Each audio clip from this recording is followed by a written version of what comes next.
Muchas gracias, pastor, por el espacio que nos concede en esta oportunidad. Estamos con el pastor Elar Cabrera, presidente de nuestra Misión Andina Central, a quien le saludamos en esta mañana. Pastor, un feliz sábado. Gracias por acompañarnos. Gracias, Pastor José Velázquez, por estar aquí y a toda la programación de la Unión Peruana del Sur en este hermoso concilio de mayordomía el día de hoy. Buenos días para todos. Muy bien, pastor. La Biblia menciona y encontramos también en diferentes lugares de la Biblia que Dios es el dueño de todas las cosas y que nosotros, los seres humanos y de manera especial nosotros los cristianos, deberíamos de ser mayordomos de nuestro Dios. ¿Qué significa, pastor, el término mayordomía? La palabra mayordomía tiene su origen latino compuesta por el término mayor, que significa principal, director o supervisor, más domus, que significa casa o propiedad. Sin embargo, en la Biblia, la palabra mayordomía es la traducción del término griego oikonomia, que significa oikos, la primera parte, casa, más nomos, igual a norma, que se encuentra en el Nuevo Testamento y que significa administración, según Lucas 16, versículo 1 al 3, dispensación en Efesios capítulo 1, versículo 10, y servicio en 1 Timoteo capítulo 1, versículo 4.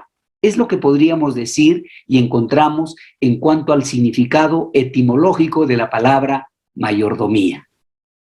Muy bien, pastor, ahora que ya sabemos lo que significa la palabra mayordomía, entonces le pregunto, ¿qué implicancias tiene esto en la vida del creyente? ¿Cómo el creyente desarrolla su mayordomía? Este es un término griego, en el contexto bíblico es oikonomos y se refiere al administrador como alguien que está a cargo de algo que otra persona le ha dado para cuidar como mayordomo. Lo encontramos en Lucas 16 y en 1 Corintios 9 y Tito capítulo 1. La mayordomía presupone otra palabra también presente en la Biblia, la palabra de propietario. Solo hay un mayordomo porque hay un señor, el dueño legítimo de la propiedad. En la Biblia, el término señor se usa para Dios, proviene del hebreo Adón y del griego Kyrios, y se refiere a él como el dueño de todo lo que existe, especialmente aquellos que son sus siervos o esclavos, según Salmos 97, versículo 5, o Romanos 14, del 4 al 8. Y en el Nuevo Testamento, Señor se usa tanto para Dios el Padre como para Dios el Hijo. Y a veces es imposible decir con certeza de cuál de los dos se está hablando. En ese sentido, el dueño confía al mayordomo el cuidado de sus bienes.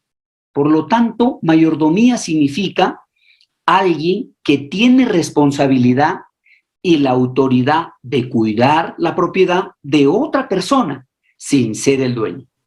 Alguien que necesita ser responsable por lo que está bajo su cuidado.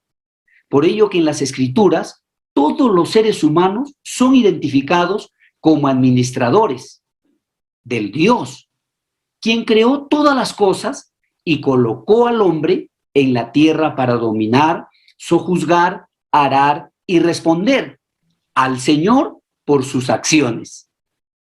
En la mayordomía bíblica, no es el hombre quien define los principios y normas de su procedimiento al administrar los dones divinos, aunque tiene el poder de actuar como mejor le parezca.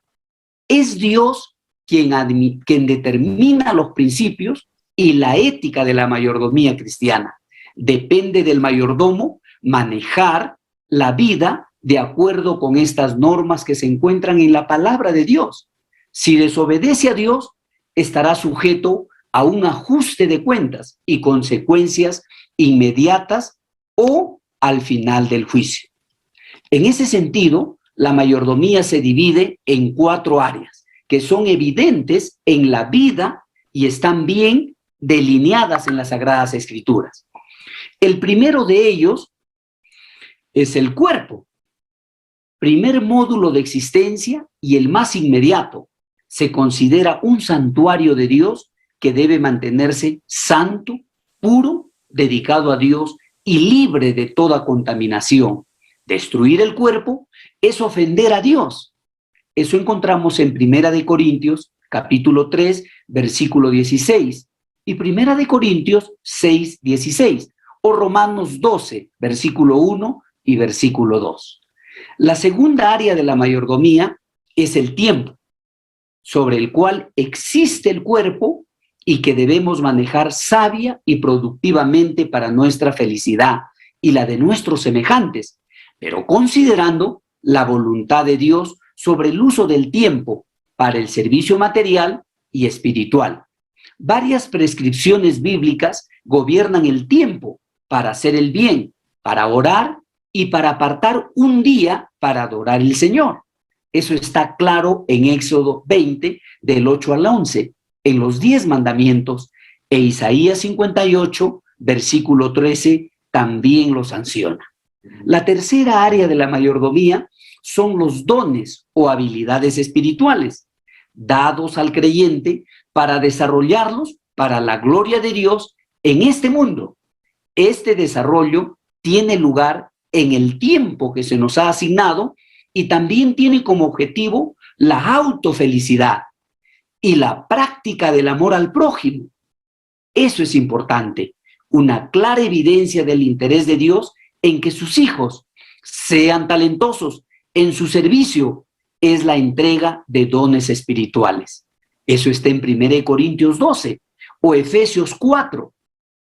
Estos dones especiales, así como los dones naturales, requieren de nuestra responsabilidad. Y finalmente, la cuarta área de la mayordomía cristiana son los tesoros.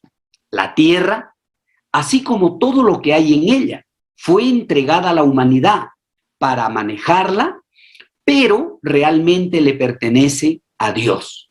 La mayoría de los bienes de la tierra están disponibles de forma natural, pero la sociedad ha hecho que incluso los bienes naturales como el agua, el aire, la tierra, la locomoción, los alimentos, la vivienda, la seguridad sean comercializables.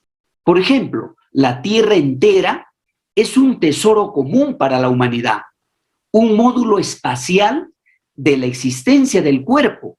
Por eso debemos cuidarlo y responder por su uso ante Dios.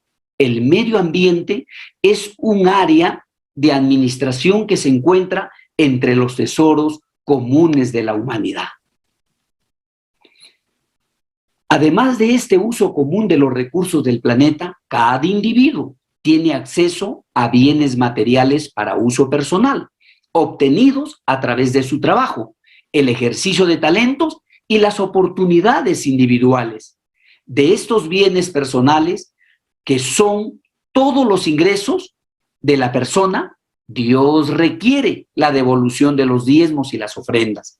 Y eso lo sancionó Malaquías en el capítulo 3, del 8 al 10. Por lo tanto, podríamos concluir diciendo lo siguiente, que la mayordomía en el contexto bíblico es la responsabilidad humana de administrar la vida de acuerdo con los principios de la revelación de Dios explícitos en la Biblia. Y Ellen White lo clarifica, lo reafirma en Consejos sobre Mayordomía Cristiana en la página 67. Permíteme leer. La mayordomía es un privilegio que Dios nos concede al ser humano para el desarrollo en el amor y la victoria sobre el egoísmo y la codicia.